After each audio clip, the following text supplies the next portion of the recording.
नमस्कार मित्रों, जय माता दी। स्वागत है आप सभी का हमारे YouTube चैनल में।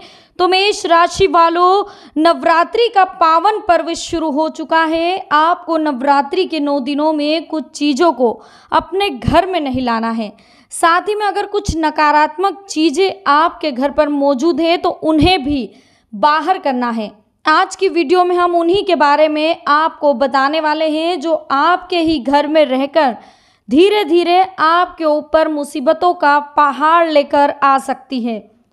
सबसे पहले इस वीडियो को लाइक करें और कमेंट्स बॉक्स में नवरात्रि के उपलक्ष्य में माता रानी का आशीर्वाद प्राप्त करने के लिए सभी सच्चे भक्त जय माता दी जरूर लिखेगा। तो आइए शुरू करते हैं। देखिए, सबसे पहले आपको ध्यान रखना है खंडित मूर्ति का। खंडित मूर्ति को घर में नहीं रखना चाहिए। वास्तु शास्त्र में भी इसका वर्णन किया गया है क्योंकि इससे वास्तु दोष लगता है। खंडित मूर्ति रखने से बीमारियां घर को अपना अड्डा बना लेती है। अगर आपके घर में देवी देवताओं की खंडित तस्वीरें या मूर्तियां हैं तो उसे तुरंत हटा दें। साथ ही दोस्तों, यह भी ध्यान रखिएगा कि टूटा डस्टबिन घर में नहीं होना चाहिए। देखिए, वास्तु के अनुसार भी यह माना जाता है कि घर में कभी भी टूटा डस्टबिन ना रखें। और नवरात्रि के 9 दिनों में तो आपको विशेष ध्यान रखना है माता रानी की, यानी कि माता रानी के अलावा अगर किसी भी भगवान की मूर्ति अगर आपके घर में खंडित पड़ी हुई है तो आप उसे तुरंत हटा दीजिएगा। टूटे डस्टबिन को भी नवरात्रि के 9 दिनों में जहाँ तक संभव हो आज ही आप ये काम कर लीजिए। जिन घरों में टूटी फूटी डस्टबिन होती है उस घर में कोई ना कोई बीमारी अक्सर होती रहती है। देखिए दोस्तों, वास्तुशास्त्र और माता रानी के हिसाब से देखिए एक बात और सामने आ रही कि घर में कोई भी टूटा फूटा सामान आप बिल्कुल ना रखें क्योंकि इससे नकारात्मक ऊर्जा बढ़ती है। इसका असर यह होता है कि घर वालों की सेहत भी बिगड़ती रहती है। इसलिए कोई भी टूटा हुआ सामान घर में हो तो तत्काल उसे बाहर फेंक दे। किचन में भी टूटे फूटे बर्तन या डिब्बे हो तो उन्हें भी हटा दे क्योंकि माता रानी देखिए टूटी फूटी चीज़ें, खंडित चीज़ें, इन चीज़ों से माता रानी का प्रकोप आपके ऊपर पड़ता है। उनकी कुदृष्टि आपके ऊपर पड़ती है जो कि सही नहीं है। आने वाले दिनों में अगर आप चाहते हैं कि माता रानी का आशीर्वाद आपको मिले तो आपको इन चीज़ों को तुरंत अपने घर से हटा देना चाहिए बिना सोचे समझे।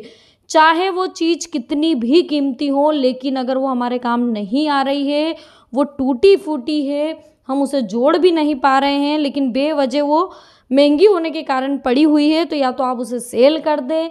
अगर वो सेल हो सकती है, रीसेल हो सकती है, तो आप उसे सेल कर दीजिए। और नहीं कर सकते तो उसे तुरंत फेंक दीजिए।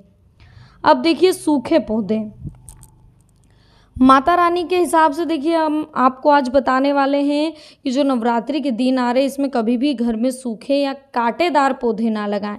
कांटेदार पौधे घर में झगड़े का कारण होते हैं। पति पत्नी में आपस में झगड़ा लगवाते, घर के किसी सदस्य से आपका झगड़ा करवा सकते हैं। सूखे या कांटेदार पौधे लगाने से घर के बुजुर्ग सदस्यों पर असर पड़ता है और उनकी सेहत अक्सर बिगड़ती हुई रहती है। सूखे पौधे, कांटेदार पौधे हमें घर में बिल्कुल भी नहीं लगाने चाहिए। पुराने अखबार, फटी किताबें या पुराने अखबार रखने से भी वास्तु दोष होता है। जिस घर में नकारात्मक ऊर्जा पैदा होती है और घर में अक्सर लोग शारीरिक या मानसिक रूप से परेशान रहते हैं। अगर आपके घर में भी फटी पुरानी किताबें हैं तो उन्हें तुरंत हटा दें, किसी ज़रूरतमंदों को दे दें। देखिए, कोई भी हम सोच रहे हैं कि हमने बहुत महंगी किताब परचेस कर ली है, बहुत मोटी किताब परचेस कर ली, इसे हम कैसे फेंक दें? तो फेंके नहीं, उसे आप रीसेल कर सकते हो। कोई भी चीज़ जो हम आपको इसमें बता रहे हैं वीडियो में, अगर आपकी फेंकने की इच्छा नहीं है तो बहुत से ऐसे रास्ते होते हैं जहाँ रीसेलिंग होती है। बहुत सी दुकानों पर रीसेल आप कर सकते हो, तो वहाँ पर जाके आप उसकी रीसेलिंग कर दीजिए। पुराने अखबार आप दे दीजिए, लेकिन घर में ना रखिए ज़्यादा पुराने अखबार। फटी पुरानी किताबें भी आप घर में मत रखिए, किसी को दान कर दीजिए।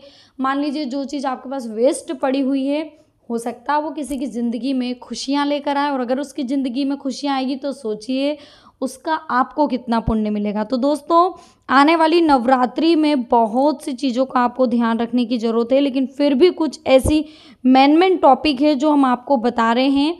अगर इन चीज़ों का आप ध्यान रखेंगे तो देखिएगा आने वाले 9 दिनों के बाद आपकी ज़िंदगी में किस तरह से सौभाग्य और समृद्धि आती है। मुख्य द्वार के सामने मंदिर, घर के मुख्य द्वार के सामने आपके घर का मंदिर नहीं होना चाहिए। ऐसा होने से देवी देवताओं का वास नहीं होता है और घर वाले भी अक्सर बीमार पड़ते हैं। यानी कि अगर आपको मंदिर रखना ही है तो आप किचन में रख दीजिए। किचन में देखिए ऐसा होता है कि लेडीज़ें भी कभी कभी मंथली टाइमिंग में किचन में नहीं जा पाती है, तो वो अगर आप वहाँ पर मंदिर की स्थापना करते हैं तो किचन में नहीं जाना। माता रानी के ऊपर भी लेडीज़ों की उस समय पे जो उनका पीरियड टाइम चल रहा है उस समय पर छाया भी माता रानी के ऊपर नहीं पड़नी चाहिए। तो दोस्तों इन बातों का ध्यान रखिएगा। साथ ही देखिए कुछ चीज़ें और ऐसी बताई गई हैं जिन्हें घर में रखने से हमें आर्थिक नुकसान के साथ साथ धन आगमन में भी बाधाओं का सामना करना पड़ता है।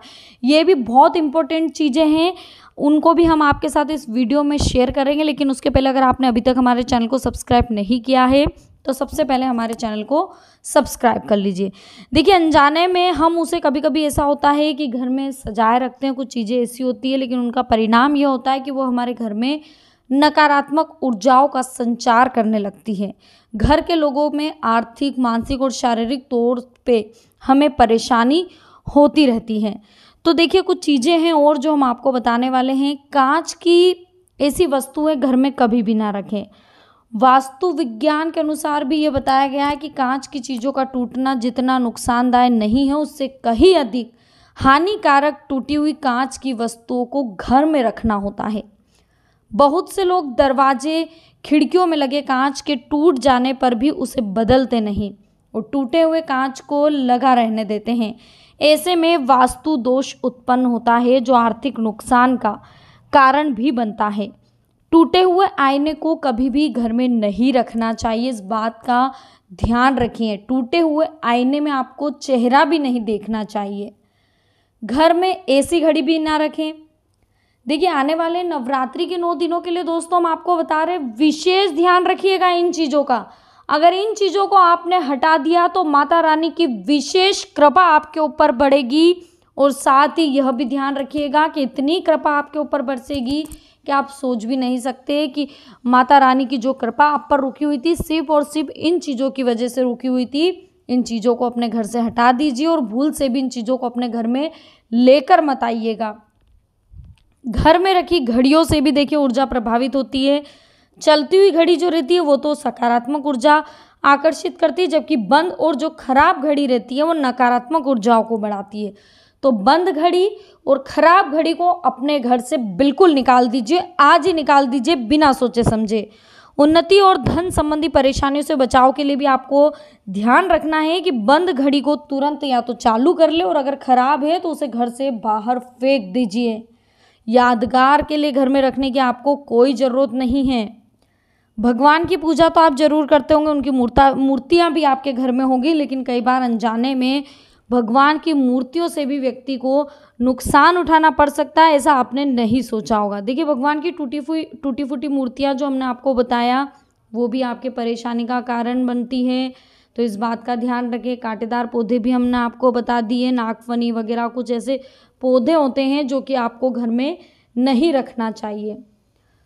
कूड़ा कबाड़ घर में बिल्कुल नहीं रखें। अगर कोई चीज़ आपके लिए उपयोग में नहीं है तो उसे तुरंत घर के बाहर कर दें। टीवी, कंप्यूटर, फ्रिज, दूसरे जो भी सामान जो कि ख़राब है या तो उन्हें आप जल्दी ठीक करवा लें और ठीक नहीं करवा सकते तो उन्हें रीसेल कर दो। रीसेल भी नहीं कर सकते तो उन्हें तुरंत फेंक दीजिए, क्योंकि माता लक्ष्मी देखिए इसकी कृपा आप पर नहीं बरस सकती अगर आपके घर में ये चीज़ें हैं। देवी लक्ष्मी धन की देवी, इनकी कृपा से व्यक्ति को धन धान्य की प्राप्ति होती है, लेकिन अनजाने में कई बार देवी लक्ष्मी की मूर्ति और तस्वीर ही धन संबंधी मामलों में परेशानी का कारण बन जाती है। वास्तु विज्ञान के अनुसार किसी भी एक देवी देवता की मूर्ति आमने सामने नहीं रखनी चाहिए। यानी आपके घर में 2 लक्ष्मी माता की मूर्ति या तस्वीर है तो इन दोनों को एक दूसरे के सामने नहीं रखे। धन का आगमन का जो मार्ग रहता है वो बाधित हो जाता है, खर्च बढ़ जाते हैं और देवी लक्ष्मी ही नहीं बाकी जो भी देवी देवता उस मामलों में भी आपको इस बात का ध्यान रखना होगा। देखिए कभी भी क्या होता है कि किसी भी एक देवताओं की जो आपके पास तस्वीर है, अगर वो 2 है, मान लो एक इस तरफ रखी और एक सीधे उनके अपोजिट में आपने रखी, उनके सामने रखी हुई है, तो उन दोनों का मुंह आमने सामने होता है। मतलब माता लक्ष्मी का अगर 2 तस्वीर आपके घर पर है, उन दोनों का मुंह अगर आमने सामने है तो धन इधर से आ रहा है, फिर माता लक्ष्मी के दूसरे फोटो से फिर इधर जा रहा है। मतलब अपने पास नहीं रुक रहा है, या तो वो खर्चों में जा रहा है, बीमारी में जा रहा है, या और किसी कारण से, तो इस बात का भी आपको विशेष ध्यान रखने की बेहद ज़रूरत है कि किसी भी देवी देवताओं की तस्वीर, उन्हीं की खुद की तस्वीर आमने सामने आपको बिल्कुल नहीं लगानी है। सीरियल वाइज लगा दीजिए, जहाँ तक संभव हो। ज़्यादा तस्वीर, ज़्यादा मूर्ति एक ही देवी देवताओं की नहीं रखनी है आपको घर में। तो मेष राशि वालों, आज की वीडियो में हमने आपको बताया नवरात्रि के 9 दिनों में किन किन चीज़ों को आपको घर में स्थान देना चाहिए और किन चीज़ों को नहीं। अगर आपको हमारी आज की वीडियो ज्ञानवर्धक लगी तो हमारे इस वीडियो को लाइक जरूर कीजिए, कमेंट्स बॉक्स में जय माता दी लिखें, चैनल को सब्सक्राइब करें, बेल आइकन को प्रेस कर दीजिए। अभी के लिए आप सभी को बहुत बहुत धन्यवाद। जय माता दी, हर हर महादेव।